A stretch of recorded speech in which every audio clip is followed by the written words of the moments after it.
ਮੈਂ ਤੁਹਾਡਾ ਦੋਸਤ ਮਨਦੀਪ ਬਵਾਲ ਸਾਂਝਾ ਮੰਚ YouTube ਚੈਨਲ ਦੇਖ ਰਹੇ ਸਾਰੇ ਦਰਸ਼ਕਾਂ ਦਾ ਸਵਾਗਤ ਕਰਦਾ ਜੀ। ਜਿਵੇਂ ਆਪ ਸਭ ਨੂੰ ਪਤਾ ਹੀ ਆ ਵੀ ਅਸੀਂ ਵੱਖ-ਵੱਖ ਵਿਸ਼ਿਆਂ ਤੇ ਵੱਖ-ਵੱਖ ਸ਼ਖਸੀਅਤਾਂ ਨੂੰ ਤੁਹਾਡੇ ਰੂਬਰੂ ਕਰਾਉਂਦੇ ਰਹਿੰਦੇ ਹਾਂ। ਇਸੇ ਲੜੀ ਤਹਿਤ ਪਿਛਲੇ ਦਿਨੀ ਆਪਣੇ ਵੀਰ ਬਲਵੰਤ ਮਾਂਗੜ ਜੀ ਨੇ ਇੱਕ ਇੰਟਰਵਿਊ ਕਰੀ ਸੀ ਕੁਆਂਟਮ ਵਿਗਿਆਨ ਤੇ। ਉਸ ਇੰਟਰਵਿਊ ਦੇ ਵਿੱਚ ਕੁਝ ਟੈਕਨੀਕਲ ਗੱਲਾਂ ਇਹੋ ਜਿਹੀਆਂ ਸੀ ਜੋ ਮੰਨ ਲਓ ਵੀ ਆਪਣੇ ਸਰਲ ਭਾਸ਼ਾ ਨਹੀਂ ਸੀ, ਇਹ ਕਹਿ ਸਕਦੇ ਹਾਂ ਵੀ ਉਹ ਸਰਲ ਭਾਸ਼ਾ ਦੇ ਵਿੱਚ ਨਹੀਂ ਸੀ। ਉਹ ਕੁਆਂਟਮ ਵਿਗਿਆਨ ਹੈ ਕੀ, ਉਹਨੂੰ ਸਮਝਾਉਣ ਲਈ ਅਸੀਂ ਇੱਕ ਵਾਰ ਫਿਰ ਤੋਂ ਕੋਸ਼ਿਸ਼ ਕਰਨ ਜਾ ਰਹੇ ਹਾਂ, ਉਹ ਵੀ ਸਰਲ ਭਾਸ਼ਾ ਦੇ ਵਿੱਚ। ਅੱਜ ਆਪਣੇ ਵੀਰ ਬਲਵੰਤ ਮਾਂਗੜ ਜੀ ਖੁਦ ਆਪਾਂ ਨੂੰ ਸਮਝਾਉਣਗੇ। ਆਓ ਆਪਾਂ ਇਹਨਾਂ ਦਾ ਸਵਾਗਤ ਕਰਦੇ ਹਾਂ। ਮਾਂਗੜ ਸਾਹਿਬ, ਸਵਾਗਤ ਹੈ ਜੀ। ਬਹੁਤ ਧੰਨਵਾਦ ਜੀ ਮਨਦੀਪ ਜੀ। ਪਿਛਲੇ ਦਿਨੀ ਆਪਾਂ ਤੁਸੀਂ ਉਹ ਇੱਕ ਇੰਟਰਵਿਊ ਕਰੀ ਸੀ ਜੀ ਕੁਆਂਟਮ ਵਿਗਿਆਨ ਤੇ। ਜੀ ਉਹਦੇ ਵਿੱਚੋਂ ਜ਼ਿਆਦਾਤਰ ਚੀਜ਼ਾਂ ਇਹੋ ਜਿਹੀਆਂ ਸੀ ਜੋ ਨਹੀਂ ਸਮਝ ਆਈਆਂ। ਜੀ ਆਪਾਂ ਚਾਹੁੰਦੇ ਵੀ ਤੁਸੀਂ ਉਹ ਸਰਲ ਭਾਸ਼ਾ ਦੇ ਵਿੱਚ ਆਪਣੇ ਦਰਸ਼ਕਾਂ ਨੂੰ ਸਮਝਾਓ ਵੀ ਕੁਆਂਟਮ ਵਿਗਿਆਨ ਹੈ ਕੀ। ਮਨਦੀਪ ਜੀ ਧੰਨਵਾਦ ਤੁਹਾਡਾ। ਅਸਲ ਵਿੱਚ ਗੱਲ ਇਹ ਆ ਕਿ ਮੈਂ ਹੀ ਇੰਟਰਵਿਊ ਕੀਤੀ ਸੀ ਉਹ, ਪਰ ਮੁੰਡੇ ਜੀ ਨੇ ਕਾਫੀ ਚੰਗਾ ਕੰਮ ਕੀਤਾ ਹੋਇਆ। ਉਹਨਾਂ ਨਾਲ ਗੱਲ ਹੋ ਰਹੀ ਸੀ ਜਿਹੜੀ ਇੱਕ ਇਹ ਰਹਿੰਦੀ ਹੈ ਕਿ ਲੋਕਾਂ ਨੂੰ ਸਮਝ ਨਹੀਂ ਆਈ, ਤਾਂ ਇਹ ਚੀਜ਼ ਤੋਂ ਬਚਿਆ ਵੀ ਨਹੀਂ ਜਾ ਸਕਦਾ, ਕਿਉਂਕਿ ਇਹ ਜਿਹੜੀ ਥਿਊਰੀ ਆ, ਇਹ ਜਿਹੜਾ ਵਿਗਿਆਨ ਆ, ਇੰਨਾ ਗੁੰਝਲਦਾਰ ਆ, ਜਾਂ ਗੁੰਝਲਦਾਰ ਕਹਿ ਸਕਦੇ ਹੋ, ਇੰਟਰਸਟਿੰਗ ਆ ਕਿ ਇਹਨੂੰ ਸਮਝਣਾ ਔਖਾ ਆ। ਤਾਂ ਮੇਰੇ ਕੋਲ ਇੱਕ ਉਹ ਆ, ਇਹ ਉਹਨਾਂ ਸਾਇੰਟਿਸਟ ਦਾ ਰਿਚਰਡ ਫੈਹਨਮੈਨ ਦੇ ਦੁਆਰਾ ਕਿਹਾ ਗਿਆ। ਉਹ ਕਹਿੰਦੇ ਨੇ ਕਿ ਮੈਂ ਸਮਝਦਾ ਹਾਂ ਕਿ ਸੁਰੱਖਿਅਤ ਤੌਰ ਤੇ ਕਹਿ ਸਕਦਾ ਹਾਂ ਕਿ ਕੋਈ ਵੀ ਕੁਆਂਟਮ ਵਿਗਿਆਨ ਨੂੰ ਨਹੀਂ ਸਮਝਦਾ। ਦੂਜਾ ਨੀਲ ਬੋਰ ਦਾ, ਉਹ ਕਹਿੰਦੇ ਨੇ ਕਿ ਜੇ ਤੁਹਾਨੂੰ ਕੁਆਂਟਮ ਵਿਗਿਆਨ ਥਿਊਰੀ ਤੋਂ ਕੋਈ ਝਟਕਾ ਨਹੀਂ ਲੱਗਿਆ ਤਾਂ ਤੁਸੀਂ ਅਜੇ ਤੱਕ ਇਸ ਨੂੰ ਸਮਝਿਆ ਹੀ ਨਹੀਂ। ਯਾਨੀ ਕਿ ਇੰਨੀ ਜ਼ਿਆਦਾ ਕੰਪਲੀਕੇਟਡ ਕਹਿ ਸਕਦੇ ਹੋ, ਤੁਸੀਂ ਅਜੀਬ ਕਹਿ ਸਕਦੇ ਹੋ। ਇਹ ਥਿਊਰੀ ਇਹੋ ਜਿਹੀ ਆ, ਜੇ ਤੁਸੀਂ ਇਹਨੂੰ ਪਰਮੁੰਡੇ ਜੀ ਦਾ ਕਸੂਰ ਨਹੀਂ ਸੀਗਾ, ਇਹ ਹੈ ਹੀ ਇਹੋ ਜਿਹੀ ਚੀਜ਼ ਆ ਕਿ ਇਹਨੂੰ ਸਮਝਣਾ ਅੱਜ ਆਪਾਂ ਨੇ ਉਧਰ ਜਾਣਾ ਹੀ ਹੈ ਨਹੀਂਗਾ। ਹਾਂ, ਗੁੰਝਲ ਚੀਜ਼ਾਂ ਦੇ ਵਿੱਚ ਜਾਣਾ ਨਹੀਂ। ਆਪਾਂ ਤਾਂ ਕਹਿੰਦੇ ਵੀ ਸੌਖੇ ਤਰੀਕੇ ਨਾਲ ਆਪਣੇ ਦਰਸ਼ਕਾਂ ਨੂੰ ਦੱਸੋ ਵੀ ਇਹ ਹੈ ਕੀ ਕੁਆਂਟਮ ਥਿਊਰੀ, ਵਿਗਿਆਨ ਹੈ ਕੀ ਇਹ। ਬਿਲਕੁਲ ਮਨਦੀਪ ਜੀ, ਮੈਂ ਗੱਲ ਇਹੀ ਕਰ ਰਿਹਾ ਕਿ ਆਪਾਂ ਇਸ ਤਰੀਕੇ ਨਾਲ ਕਰਾਂਗੇ, ਆਪਾਂ ਇਹਨੂੰ ਇੱਕ ਲੇਮੈਨ ਕਿਵੇਂ ਸਮਝ ਸਕਦਾ ਉਹ ਤਰੀਕੇ ਨਾਲ ਗੱਲ ਕਰਾਂਗੇ। ਬਾਕੀ ਜਿਹੜੇ ਜਿਹੜੇ ਪੁਆਇੰਟ ਉੱਠਣਗੇ ਜਿਨ੍ਹਾਂ ਬਾਰੇ ਤੁਹਾਨੂੰ ਕਿਸੇ ਪ੍ਰੂਫ ਦੀ ਲੋੜ ਰਹੂਗੀ, ਉਹਦੇ ਬਾਰੇ ਅਸੀਂ ਮੈਂ ਲਿੰਕ ਦੱਸ ਦਿਆ ਕਰੂੰਗਾ ਵੀ ਆਹ ਚੀਜ਼ ਨੂੰ ਤੁਸੀਂ ਉੱਥੇ ਜਾ ਕੇ ਲਿੰਕ ਤੇ ਜਾ ਕੇ ਦੇਖ ਲਓ। ਉਹ ਅੱਗੇ ਜਿਹਨੇ ਇਸ ਫੀਲਡ ਦੇ ਵਿੱਚ ਅੱਗੇ ਜਾਣਾ ਹੋਊਗਾ ਉਹ ਉਸ ਫੀਲਡ ਦੇ ਵਿੱਚ ਜਾ ਸਕਦਾ, ਉਹ ਲਿੰਕ ਦੇ ਵਿੱਚ ਜਾ ਸਕਦਾ। ਤੇ ਆਪਾਂ ਇਹਨੂੰ ਸੌਖੇ ਤਰੀਕੇ ਨਾਲ ਇੱਕ ਲੇਮੈਨ ਕਿਵੇਂ ਸਮਝਦਾ, ਇੱਕ ਆਮ ਵਿਅਕਤੀ ਇਹਨੂੰ ਕਿਵੇਂ ਸਮਝ ਸਕਦਾ, ਉੱਥੇ ਤੱਕ ਆਪਾਂ ਗੱਲ ਕਰਾਂਗੇ। ਤੇ ਸ਼ੁਰੂ ਕਰੋ, ਕੁਆਂਟਮ ਵਿਗਿਆਨ ਹੈ ਕੀ। ਦੇਖੋ ਮਨਦੀਪ ਜੀ, ਕੁਆਂਟਮ ਵਿਗਿਆਨ ਤੋਂ ਪਹਿਲਾਂ ਆਦਮੀ ਕੋਸ਼ਿਸ਼ ਕਰ ਰਿਹਾ ਕਿ ਆਪਣੇ ਆਲੇ ਦੁਆਲੇ ਨੂੰ ਸਮਝਣ ਲਈ ਉਹਦੇ ਵਿੱਚ ਆਪਣਾ ਆਲਾ ਦੁਆਲਾ ਕਿਸ ਚੀਜ਼ ਨਾਲ ਬਣਿਆ ਹੋਇਆ, ਇਸ ਬਾਰੇ ਆਪਾਂ ਗੱਲ ਕਰਦੇ ਰਹਿੰਦੇ ਹਾਂ ਜੀ।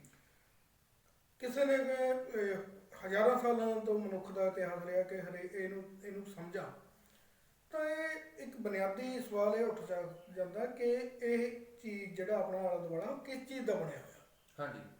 ਵਿਗਿਆਨ ਦੀ ਇੱਕ ਜਿਹੜੀ ਖੋਜ ਸੀਗੀ ਇੱਕ ਲੈਵਲ ਤੱਕ ਪਹੁੰਚੀ, ਉਹਨੇ ਕਿਹਾ ਕਿ ਐਟਮ ਤੋਂ ਬਣਿਆ ਹੋਇਆ। ਠੀਕ ਹੈ। ਕਿ ਐਟਮ ਜਿਹੜਾ ਅਸੀਂ ਆਲੇ ਦੁਆਲੇ ਚੀਜ਼ਾਂ ਦੇਖ ਰਹੇ ਹਾਂ, ਕੁਰਸੀ ਪਈ ਆ, ਮੇਜ਼ ਪਿਆ, ਟੇਬਲ ਪਿਆ, ਇਹ ਕਿਸ ਚੀਜ਼ ਤੋਂ ਬਣਿਆ? ਐਟਮ ਤੋਂ ਬਣਿਆ। ਐਟਮ ਨੂੰ ਸਮਝਿਆ ਗਿਆ, ਐਟਮ ਨੂੰ ਇਸ ਤਰੀਕੇ ਨਾਲ ਸਮਝਿਆ ਗਿਆ ਕਿ ਇੱਕ ਐਟਮ ਆ ਜਿਹਦੇ 3 ਹਿੱਸੇ ਨੇ, ਜਿਹਨੂੰ ਕਹਿ ਦਿੰਦੇ ਨੇ ਇਲੈਕਟ੍ਰੋਨ, ਪ੍ਰੋਟੋਨ, ਨਿਊਟਰੋਨ, ਕਿ ਇਹਨਾਂ ਤੋਂ ਬਣਿਆ ਹੋਇਆ। ਤਾਂ ਜਦ ਵਿਗਿਆਨ ਨੇ ਉਹਨਾਂ ਚੀਜ਼ਾਂ ਨੂੰ ਸਮਝਣ ਲੱਗਿਆ ਤਾਂ ਉਸ ਸਾਇੰਸ ਦਾ ਨਾਮ ਅਸੀਂ ਕਹਿ ਦਿੰਦੇ ਹਾਂ ਕੁਆਂਟਮ ਵਿਗਿਆਨ। ਠੀਕ। ਹੁਣ ਕੁਆਂਟਮ ਇੱਕ ਸ਼ਬਦ ਆ ਜਿਹੜਾ ਅਸੀਂ ਵੈਸੇ ਆਮ ਤੌਰ ਤੇ ਵਰਤਦੇ ਰਹੇ ਹਾਂ, ਜਿਵੇਂ ਕੁਆਂਟਿਟੀ, ਉਹੀ ਜਿਹੇ ਸ਼ਬਦ ਆ। ਕੀ ਆ ਕੁਆਂਟਿਟੀ, ਮਤਲਬ ਕੀ ਆ? ਇੱਕ ਚੀਜ਼ ਦੇਖਿਆ ਗਿਆ 17ਵੀਂ ਸਦੀ ਦੇ ਵਿੱਚ ਇਹ ਰਿਹਾ ਕਿ ਆਮ ਤੌਰ ਤੇ ਅਸੀਂ ਆਪਾਂ ਸਕੂਲਾਂ ਦੇ ਵਿੱਚ ਪੜ੍ਹ ਰਹੇ ਹਾਂ ਕਿ ਜਿਹੜਾ ਵੀ ਹੈ ਇੱਕ ਐਟਮ ਆ ਉਹ ਤਿੰਨ ਹਿੱਸਿਆਂ ਦੇ ਵਿੱਚ ਵੰਡਿਆ ਹੋਇਆ। ਤਾਂ ਉਹਦੇ ਸਬ ਪਾਰਟੀਕਲ ਨੇ, ਇਲੈਕਟ੍ਰੋਨ, ਪ੍ਰੋਟੋਨ ਹੋ। ਤਾਂ ਉਹਨਾਂ ਦੇ ਵਿੱਚ ਜਦ ਆਪਾਂ ਅੱਗੇ ਜਾਂਦੇ ਆ, ਉਹ ਕਾਹਦੇ ਬਣੇ ਹੋਏ ਨੇ? ਜਦ ਇਹ ਸਵਾਲ ਉੱਠਦਾ ਵੀ ਉਹ ਵੀ ਕਾਸ ਦੇ ਬਣੇ ਹੋਏ ਨੇ, ਤਾਂ ਉੱਥੇ ਕੁਆਂਟਮ ਵਿਗਿਆਨ ਦੀ ਸ਼ੁਰੂਆਤ ਹੁੰਦੀ ਆ। ਐਕਚੁਅਲ ਦੇ ਵਿੱਚ ਜਿਹੜਾ ਇਹ ਸ਼ਬਦ ਇਹਦਾ ਵਿਗਿਆਨ ਨੂੰ ਨਾਂ ਦਿੱਤਾ ਗਿਆ ਕੁਆਂਟਮ ਮਕੈਨਿਕਸ, ਕੁਆਂਟਮ ਥਿਊਰੀ, ਉਹ ਕੀ ਸੀਗਾ? ਕੁਆਂਟਮ ਕੀ ਹੁੰਦਾ? ਇਸ 17ਵੀਂ ਸਦੀ ਦੇ ਵਿੱਚ ਦੇਖਿਆ ਗਿਆ ਕਿ ਜਿਹੜਾ ਪ੍ਰਕਾਸ਼ ਆ ਜਾਂ એનર્ਜੀ ਆ, ਇੱਕ ਬਲੈਕ ਬੋਡੀ ਰੇਡੀਏਸ਼ਨ, ਇੱਕ ਤੁਸੀਂ ਇਹ ਸੌਖੇ ਤਰੀਕੇ ਨਾਲ ਇਹ ਸਮਝ ਸਕਦੇ ਹੋ ਕਿ ਇੱਕ એનર્ਜੀ ਦੀ ਕਿੰਨੇ ਕੁ ਮਾਤਰਾ ਦੇ ਵਿੱਚ ਕਿਸੇ ਚੀਜ਼ ਕੋਈ ਚੀਜ਼ ਰਿਲੀਜ਼ ਕਰਦੀ ਆ। ਤਾਂ ਉਹਦੇ ਵਿੱਚ ਇਹ ਹੋ ਜਾਂਦਾ ਕਿ ਉਹ એનર્ਜੀ ਜਦ ਇਸ ਤਰੀਕੇ ਨਾਲ ਹੁੰਦੀ, ਜਿਵੇਂ ਤੁਸੀਂ ਇੱਕ ਨਲ ਖੋਲਦੇ ਹੋ, ਇਹ ਉਹਦੇ 'ਚ ਪਾਣੀ ਨਿਕਲਣ ਲੱਗ ਜਾਂਦਾ, ਇੱਕ ਧਾਰਾ ਦੇ ਵਿੱਚ ਵਹਿ ਰਿਹਾ। ਪਰ ਜਦ એનર્ਜੀ ਦੇ ਵਿੱਚ ਦੇਖਿਆ ਗਿਆ, ਉਹ ਇਸ ਤਰੀਕੇ ਨਾਲ ਨਹੀਂ ਸੀਗੀ, ਉਹ ਇੱਕ ਪੈਕਟ ਦੇ ਰੂਪ ਦੇ ਵਿੱਚ ਆ ਰਹੀ ਸੀ। ਇੱਕ ਪੈਕਟ ਇੱਕ ਆ ਗਿਆ, ਇੱਕ ਪੈਕਟ ਦੋ ਆ ਗਿਆ, ਤਾਂ ਉਸ ਪੈਕਟ ਦਾ ਨਾਮ ਦਿੱਤਾ ਗਿਆ ਕੁਆਂਟਮ। ਯਾਨੀ ਕਿ એનર્ਜੀ ਦਾ ਜਿਹੜਾ ਸਾਰਿਆਂ ਨੂੰ ਨਾਮ ਵੰਡਿਆ ਜਾਊਗਾ, ਜਿਹੜਾ ਪੈਕਟ ਸੀਗਾ ਉਹਨੂੰ ਕਿਹਾ ਗਿਆ ਕੁਆਂਟਮ। ਤਾਂ ਉਸ ਵਿਗਿਆਨ ਤੋਂ ਇਹ ਵਿਗਿਆਨ ਦੀ ਸ਼ੁਰੂਆਤ ਹੁੰਦੀ ਹੈ। ਠੀਕ। ਇਹ ਤੋਂ ਜੇ ਹੋਰ ਸੌਖੇ ਤਰੀਕੇ ਨਾਲ ਸਮਝਾਉਣਾ ਹੋਵੇ, ਜਿਵੇਂ ਆਮ ਪੰਜਾਬੀ ਭਾਸ਼ਾ ਦੇ ਵਿੱਚ ਆਮ ਗੱਲਾਂ ਕਰਦੇ ਹੁੰਦੇ ਆ, ਉਹਨੂੰ ਕਿਵੇਂ ਸਮਝਾਓਗੇ? ਉਹਦੇ ਇਸ ਤਰੀਕੇ ਨਾਲ ਸਮਝਾਇਆ ਜਾ ਸਕਦਾ ਕਿ ਜਿਵੇਂ ਆਪਾਂ ਕਹਿ ਜਾਂਦੇ ਹਾਂ ਕਿ ਮੈਟਰ ਕਾਹਦੇ ਨਾਲ ਬਣਿਆ ਹੋਇਆ? ਉਹ ਕਹਿ ਦਾਂਗੇ ਵੀ ਆਪਾਂ ਐਟਮ ਦਾ ਬਣਿਆ ਹੋਇਆ। ਨਹੀਂ, ਪਹਿਲਾਂ ਮੈਟਰ ਵੀ ਦੱਸੋ ਵੀ ਮੈਟਰ ਆਪਾਂ ਕਹਿੰਦੇ ਕਿਹਨੂੰ ਆ? ਮੈਟਰ ਕਿਹਨੂੰ ਕਹਿੰਦੇ ਆ?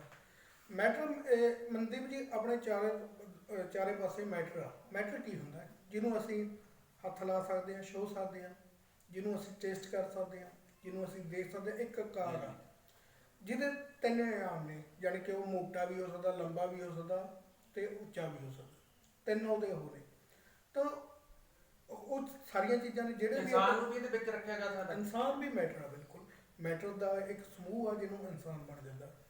ਤਾਂ ਉਹ ਚੀਜ਼ ਨੂੰ ਜਦ ਅਸੀਂ ਕਹਿੰਦੇ ਹਾਂ ਕਿ ਮੈਟਰ ਕੀ ਆ, ਮੈਟਰ ਇੱਕ ਇਹੋ ਜਿਹੀ ਚੀਜ਼ ਆ ਜਿਹੜਾ ਇੱਕ ਆਕਾਰ ਆ, ਜਿਹੜਾ ਵੱਖ-ਵੱਖ ਹਿੱਸਿਆਂ ਨਾਲ ਬਣਿਆ ਹੋਇਆ, ਜਿਹਨੂੰ ਅਸੀਂ ਠੋਸ ਆ, ਮਤਲਬ ਜਿਹਨੂੰ ਹੱਥ ਲਾ ਸਕਦੇ ਹਾਂ, ਤਾਂ ਉਹ ਮੈਟਰ ਆ। ਇਹ ਤੋਂ ਬਿਨਾਂ ਜਿਵੇਂ ਤੁਸੀਂ ਦੇਖ ਸਕਦੇ ਹੋ ਕਿ ਬਹੁਤ ਚੀਜ਼ਾਂ ਨੇ ਜਿਹੜੀਆਂ ਜਿਨ੍ਹਾਂ ਦੇ ਆਕਾਰ ਨਹੀਂ ਹੁੰਦੇ, ਤਾਂ ਇਹੋ ਜਿਹੀਆਂ ਵੀ ਚੀਜ਼ਾਂ ਨੇ। ਕੁਛ ਫੀਲਡ ਹੁੰਦੇ ਨੇ, ਉਹਦੇ ਬਾਰੇ ਵੀ ਗੱਲ ਕਰਾਂਗੇ। ਆਕਾਰ ਦਾ ਸਿੰਪਲੀ ਮਤਲਬ ਇਹ ਹੁੰਦਾ ਕਿ ਇੱਕ ਇਹੋ ਜਿਹੀ ਚੀਜ਼ ਆ ਜਿਹੜਾ ਆਪਾਂ ਨੂੰ ਦਿਖਾਈ ਦਿੰਦਾ। ਉਹਦੇ ਵਿੱਚ ਪਹਾੜ ਵੀ ਮੈਟਰ ਆ, ਕੰਪਿਊਟਰ ਵੀ, ਲੋਹਾ, ਚਾਂਦੀ। ਸਿੰਪਲ ਭਾਸ਼ਾ ਦੇ ਵਿੱਚ ਜਿਵੇਂ ਆਪਾਂ ਕਹਿੰਦੇ ਮਕਾਨ 'ਚ ਬੈਠੇ ਹੁੰਦੇ ਕੰਧਾਂ ਹੋ ਗਈਆਂ, ਆਪਣਾ ਫਰਨੀਚਰ ਵਗੈਰਾ ਹੋ ਗਿਆ। ਹਾਂਜੀ। ਤਾਂ ਉਹ ਚੀਜ਼ ਨੂੰ ਸਮਝਣ ਦੀ ਅੱਗੇ ਰਹੀ ਕਿ ਉਹ ਮੈਟਰ ਕਾਹਦੇ ਨਾਲ ਬਣਿਆ ਹੋਇਆ, ਉਹ ਚੀਜ਼ਾਂ ਦੀ ਇੱਕ ਕੋਸ਼ਿਸ਼ ਸੀਗੀ ਕੁਆਂਟਮ ਵਿਗਿਆਨ। ਠੀਕ। ਜਿਵੇਂ ਆਪਾਂ ਹੁਣ ਕਹਿ ਲਈਏ ਵੀ ਆਪਣਾ ਟੇਬਲ ਬਣਿਆ, ਆਪਾਂ ਇਹਦੇ ਬਾਰੇ ਜਾਣਨਾ ਵੀ ਇਹ ਬਣਿਆ ਕਿਵੇਂ, ਕਾਹਦਾ ਬਣਿਆ, ਕਿੱਥੋਂ ਲੱਕੜੀ ਆਈ, ਜੇ ਉਹ ਸਰਲ ਭਾਸ਼ਾ ਦੇ ਵਿੱਚ ਇਹੀ ਕਹਿ ਸਕਦੇ ਹਾਂ ਨਾ। ਬਿਲਕੁਲ ਬਿਲਕੁਲ। ਹਾਂਜੀ। ਜਿਵੇਂ ਹੁਣ ਕੋਈ ਇੱਟਾਂ ਬਣੀਆਂ, ਮਿੱਟੀ ਕਿੱਥੋਂ ਆਈ, ਆਪਾਂ ਤਹਿ ਤੱਕ ਜਾਣਾ ਹੋਵੇ।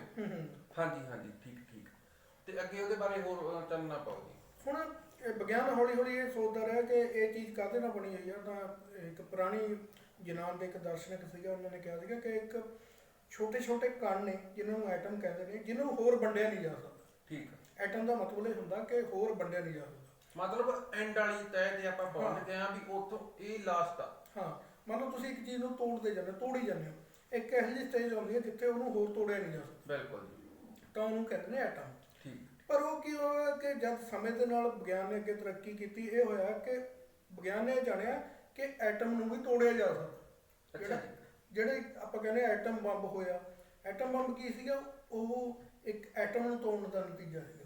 ਠੀਕ। ਫਿਰ ਵਿਗਿਆਨ ਦੇ ਅੱਗੇ ਇਹ ਸਵਾਲ ਆ ਗਿਆ ਕਿ ਹੁਣ ਇਹ ਐਟਮ ਨੂੰ ਤੋੜਿਆ ਜਾ ਸਕਦਾ, ਤੇ ਐਟਮ ਕਿਹਦੇ ਨਾਲ ਬਣਿਆ ਹੋਇਆ?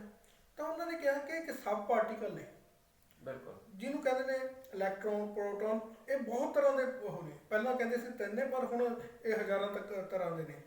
ਤਾਂ ਉਹ ਜਦ ਹੁਣ ਤਿੰਨ ਨੇ ਜਾਂ ਹਜ਼ਾਰਾਂ ਤਰ੍ਹਾਂ ਦੇ ਨੇ, ਉਹ ਜਿਹੜੇ ਹਿੱਸੇ ਦੇ ਬਣੇ ਉਹਨੂੰ ਕਹਿੰਦੇ ਨੇ ਸਬ ਪਾਰਟੀਕਲ। ਠੀਕ। ਉਹਨਾਂ ਦਾ ਇੱਕ ਨਾਮ ਦਿੱਤਾ ਜਾਂਦਾ ਸਬ ਪਾਰਟੀਕਲ।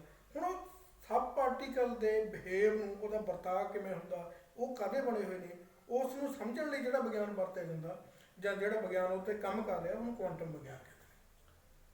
ਜੀ ਬਿਲਕੁਲ। ਇਹ ਤੇ ਕੋਈ ਇਹਨੂੰ ਸਾਬਤ ਕਰਨ ਵਾਸਤੇ ਕੋਈ ਪ੍ਰਯੋਗ ਵਗੈਰਾ ਹੋਏ ਨੇ? ਹਾਂ, ਇਹ ਤਕਰੀਬਨ 1700 ਸਦੀ, ਮੇਰੇ ਖਿਆਲ ਹੁਣ 400 ਸਾਲ ਹੋ ਚੁੱਕੇ ਨੇ। ਬਿਲਕੁਲ ਜੀ। ਤਾਂ ਉਹਦੇ 400 300 ਸਾਲ। ਤੇ 300 ਸਾਲਾਂ ਦੇ ਵਿੱਚ ਲਗਾਤਾਰ ਇਹਦੇ ਬਾਰੇ ਕੰਮ ਹੋ ਰਿਹਾ। ਇਹ ਚੀਜ਼ ਨੂੰ ਸਮਝਣ ਲਈ ਵੱਖ-ਵੱਖ ਪ੍ਰਯੋਗ ਹੋਏ ਨੇ। ਮੈਂ ਦਰਸ਼ਕਾਂ ਨੂੰ ਇਹ ਕਹਿਣਾ ਚਾਹੂੰਗਾ ਕਿ ਜਿਹੜੇ ਵੀ ਪ੍ਰਯੋਗ ਹੋਏ ਨੇ, ਮੈਂ ਨਹੀਂ ਦੱਸੂਗਾ ਕਿਹੜੇ ਪ੍ਰਯੋਗ ਨੇ, ਉਹ ਤੁਹਾਡੇ, ਤੁਸੀਂ ਉਸ ਬਾਰੇ ਨੈੱਟ ਤੇ ਇੱਕ ਵਾਰੀ ਸਰਚ ਕਰੋਗੇ ਤਾਂ ਹਜ਼ਾਰਾਂ ਇਹੋ ਜਿਹੀਆਂ ਤੁਹਾਡੇ ਕੋਲ ਆਪਸ਼ਨ ਆ ਜਾਣਗੀਆਂ ਜਿਹੜੀਆਂ ਉਹਦੇ ਬਾਰੇ ਗੱਲ ਕਰਨਗੀਆਂ। ਸਾਡਾ ਇੱਥੇ ਮੇਰਾ ਆਪਣਾ ਰੋਲ ਇਹ ਆ ਕਿ ਆਪਾਂ ਇੱਕ ਆਮ ਬੰਦਾ ਨੂੰ ਸੌਖੇ ਤਰੀਕੇ ਨਾਲ ਕੀ ਸਮਝ ਸਕਦਾ, ਆਪਾਂ ਉਹਦੇ ਤੇ ਗੱਲ ਕਰਾਂਗੇ। ਠੀਕ ਹੈ। ਜਿਹੜਾ ਕੁਆਂਟਮ ਵਿਗਿਆਨ ਹੋ ਗਿਆ, ਇੱਕ ਆਪਾਂ ਪਹਿਲਾਂ ਸੁਣ ਦਿੰਦੇ ਵਿਗਿਆਨ ਆ, ਉਹ ਆਮ ਵਿਗਿਆਨ ਸਭ ਨੂੰ ਪਤਾ ਸੀ। ਇਹਦੇ ਬਾਰੇ ਆਪਾਂ ਨੂੰ ਵੀ ਪਤਾ ਵੀ ਕਿਸੇ ਨੂੰ ਇੰਨਾ ਨਹੀਂ ਜਾਣਕਾਰੀ ਹੈਗੀ, ਹੈ ਨਾ, ਜੋ ਕਿ ਚਲੋ ਬਹੁਤ ਵਧੀਆ ਤਰੀਕੇ ਨਾਲ ਸਮਝਾਇਆ। ਪਹਿਲੇ ਵਿਗਿਆਨ ਤੋਂ ਇਹ ਅਲੱਗ ਕਿਵੇਂ ਆ? ਦੇਖੋ, ਪਹਿਲੇ ਵਿਗਿਆਨ ਜਿਹੜਾ ਸੀਗਾ, ਤਾਂ ਵਿਗਿਆਨ ਦੇ ਕੁਝ ਇਹੋ ਜਿਹੇ ਸਿਧਾਂਤ ਸੀਗੇ ਜਿਹੜੇ ਹਰੇਕ ਜਗ੍ਹਾ ਤੇ ਸਹੀ ਸਾਬਤ ਹੁੰਦੇ ਸੀਗੇ। ਜਿਵੇਂ ਇੱਕ ਤੁਸੀਂ ਸਿੱਕਾ ਛਾਲੋ, ਉਹ ਹੇਠਾਂ ਹੀ ਗਿਰੂਗਾ, ਬਿਲਕੁਲ। ਉਹ ਪੱਕਾ। ਉਹਦੇ ਬਾਰੇ ਇਹ ਸੀਗਾ ਕਿ ਇਹ ਜੇ ਤੁਸੀਂ ਉਹਦੇ ਬਾਰੇ ਉਹਦੀ ਕਿੰਨੇ ਰੇਸ਼ੋ ਨਾਲ ਖਿੱਚ ਰਹੇ ਆ, ਕਿੰਨੇ ਉਹਨੂੰ ਤੁਸੀਂ ਕੈਲਕੂਲੇਟ ਕਰ ਸਕਦੇ ਸੀਗੇ, ਉਹਨੂੰ ਸਾਬਤ ਕਰ ਸਕਦੇ ਸੀਗੇ। ਉਹਨੂੰ ਹਜ਼ਾਰਾਂ ਵਾਰੀ ਪ੍ਰਯੋਗ ਕਰਨਗੇ ਉਹ, ਜਾਂ ਤੁਸੀਂ ਇੰਨੀ ਇੱਕ ਲੰਬੀ ਛਾਲ ਮਾਰਨੀ ਆ, ਉਹ ਇੰਨੀ ਗਤੀ ਨਾਲ ਮਾਰੇਗਾ, ਇੱਥੇ ਤੱਕ ਪਹੁੰਚੇਗਾ। ਇਹ ਸੀਗਾ ਇੱਕ ਪਰਫੈਕਟ ਸਿਧਾਂਤ ਸੀਗੇ ਸਾਡੇ ਕੋਲ ਕਿ ਅਸੀਂ ਇਸ ਤਰੀਕੇ ਨਾਲ ਅਸੀਂ ਉਹਨੂੰ ਗੈਸ ਕਰ ਸਕਦੇ ਸੀਗੇ, ਠੀਕ ਹੈ। ਪਰ ਜਿਹੜਾ ਇਹ ਵਿਗਿਆਨ ਸੀਗਾ, ਇਹਨੇ ਉਸ ਸਿਧਾਂਤ ਦੀਆਂ ਇੱਕ ਤਰੀਕੇ ਨਾਲ ਤਰਜੀਹਾਂ ਉਡਾਤੀਆਂ। ਜੇ ਅੱਜ ਦੇ ਤਰੀਕੇ ਨਾਲ ਜੇ ਕਹੀਏ ਤਾਂ ਅੱਜ ਤੁਸੀਂ ਜੇ ਕੁਆਂਟਮ ਵਿਗਿਆਨ ਦੇ ਨਾਲ ਦੇਖੋ ਤਾਂ ਸਾਰੇ ਸਿਧਾਂਤ ਰੱਦ ਕੀਤੇ ਜਾ ਸਕਦੇ। ਅੱਛਾ ਜੀ। ਹਾਂਜੀ। ਤਾਂ ਉਹ ਇਹ ਤਾਂ ਹੀ ਉਹ ਕਿਹਾ ਜਾਂਦਾ ਕਿ ਇਹ ਉਹ ਬੰਦਾ ਜਿਹਨੇ ਇਸ ਵਿਗਿਆਨ ਨੂੰ ਸਮਝ ਕੇ ਸ਼ੌਕ ਨਹੀਂ ਹੋਇਆ ਤਾਂ ਉਹਨੇ ਇਹਨੂੰ ਸਮਝਿਆ ਨਹੀਂ ਨਾ। ਤਾਂ ਇੱਕ ਵਿਗਿਆਨ ਦੀਆਂ ਜਿਹੜੀਆਂ ਸਿਧਾਂਤ ਸੀਗੇ, ਜਾਂ ਇੱਕ ਮੈਂ ਇੱਕ ਹੋਰ ਗੱਲ ਕਰ ਸਕਦੇ ਹਾਂ, ਇੱਕ ਕਾਰਨ ਦਾ ਸਿਧਾਂਤ ਦਾ, ਕਾਜ਼ ਐਂਡ ਇਫੈਕਟ ਦਾ। ਇਹਨੂੰ ਥੋੜਾ ਸਮਝਣ ਦੀ ਉਹ ਕਰਨੀ ਆ ਕਿ ਹਰੇਕ ਕੋਈ ਕਾਰਨ ਹੁੰਦਾ, ਉਹਦਾ ਕੋਈ ਇਫੈਕਟ ਹੁੰਦਾ, ਉਹਦਾ ਕੋਈ ਕਾਰਨ ਹੁੰਦਾ। ਮੰਨ ਲਓ ਤੁਸੀਂ ਇੱਕ ਛੱਪੜ ਦੇ ਵਿੱਚ ਇੱਕ ਉਹ ਮਾਰਦੇ ਹੋ, ਪੱਥਰ ਮਾਰਦੇ ਹੋ। ਹੁਣ ਪੱਥਰ ਮਾਰਦੇ ਹੋ ਤਾਂ ਉਹ ਤਰੰਗਾਂ ਉੱਠਣਗੀਆਂ, ਉਹਦੇ ਚ ਲਹਿਰਾਂ ਆਉਣਗੀਆਂ। ਬਿਲਕੁਲ। ਇੱਕ ਆਮ ਜੇ ਇਹੀ ਹੁੰਦੇ ਆਪਣੀ ਬੌਧਿਕ ਲੈਵਲ ਤੇ। ਹਾਂਜੀ। ਪਰ ਜੇ ਇਸ ਵਿਗਿਆਨ ਨੂੰ ਸਮਝੋ ਤਾਂ ਉਹ ਵੀ ਸਿਧਾਂਤ ਟੁੱਟ ਜਾਂਦਾ। ਤੁਸੀਂ ਇਸ ਵਿਗਿਆਨ ਇਹ ਕਹਿੰਦਾ ਕਿ ਤੁਸੀਂ ਹਜੇ ਪੱਥਰ ਮਾਰੇ ਨਹੀਂ, ਤਰੰਗਾਂ ਪਹਿਲਾਂ ਉੱਠ ਜਾਣਗੀਆਂ। ਅੱਛਾ ਜੀ। ਇਹਦੇ ਬਾਰੇ ਆਪਾਂ ਗੱਲ ਕਰਾਂਗੇ, ਪਰ ਹੁਣ ਆਪਾਂ ਇਹਨੂੰ ਇੱਕ ਆਮ ਲੇਮੈਨ ਦੇ ਤਰੀਕੇ ਨਾਲ ਸਮਝਣ ਦੀਆਂ ਸਾਰੀਆਂ ਇਹਦੀਆਂ ਪਰਿਭਾਸ਼ਾਵਾਂ ਨੂੰ ਦੁਬਾਰਾ ਤੋਂ ਕਰਾਂਗੇ। ਨਹੀਂ, ਇੱਕ ਗੱਲ ਜ਼ਰੂਰ ਮਨ ਦੇ ਵਿੱਚ ਆਈ ਆ, ਜਿਹੜੀ ਆ ਗੱਲ ਕਹੀ ਹੈ ਨਾ ਵੀ ਪੱਥਰ ਮਾਰ ਰਹੇ ਤਰੰਗਾਂ ਪਹਿਲਾਂ ਉੱਠ ਜਾਂਦੀਆਂ ਨੇ। ਇੱਕ ਨਾ ਕੋਈ ਹੋਰ ਵਿਚਾਰ ਵੀ ਚੱਲ ਰਿਹਾ, ਟਾਈਮ ਟਰੈਵਲ ਦਾ, ਸਮਾਂ ਯਾਤਰਾ ਦਾ, ਟਾਈਮ ਮਸ਼ੀਨ ਦਾ। ਉਹ ਵੀ ਚੀਜ਼ ਸੋਚ ਆ ਜੋ ਇਸੇ ਵਿਗਿਆਨ ਨਾਲ ਜੁੜੀ ਹੋਈ ਆ। ਦੇਖੋ, ਮੈਂ ਤਾਂ ਇਹ ਗੱਲ ਕਹਿਣਾ ਕਿ ਜਿਹੜਾ ਵੀ ਹੈਗਾ ਟਾਈਮ ਟਰੈਵਲ ਤਾਂ ਆਪਾਂ ਰੋਜ਼ ਹੀ ਕਰਦੇ ਹਾਂ। ਆਪਾਂ ਆਪਣੇ ਪਿਛਲੇ ਸਮੇਂ ਤੋਂ ਅਗਲੇ ਸਮੇਂ ਦੇ ਵਿੱਚ ਜਾ ਰਹੇ ਹਾਂ। ਟਾਈਮ ਟਰੈਵਲ ਤਾਂ ਹੋ ਹੀ ਰਹੀ ਹੈ, ਲਗਾਤਾਰ ਹੋ ਰਹੀ ਹੈ।